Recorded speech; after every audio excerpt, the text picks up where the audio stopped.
Hello বন্ধুরা, সবাই কেমন আছেন? নিশ্চয়ই সবাই ভালো আছেন। এখন আমি এই আলু দিয়ে নতুন কিছু একটা ট্রাই করব, দেখি কেমন হয়। এখানে আমি আলুগুলো গোল গোল করে কেটে নিয়েছি পাতলা করে, আর দিয়েছি লবণ, হলুদ আর গুঁড়ো মরিচ। এটা এখন আমি একটু মাখিয়ে নেব।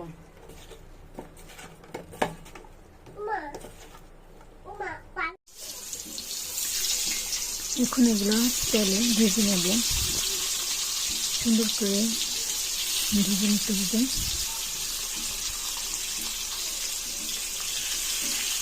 তেলে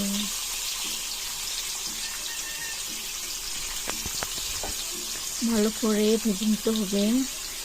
এখানে তারপর আবার এক পাশ হয়ে গেলে আবার উল্টোতে হবে সব আলু।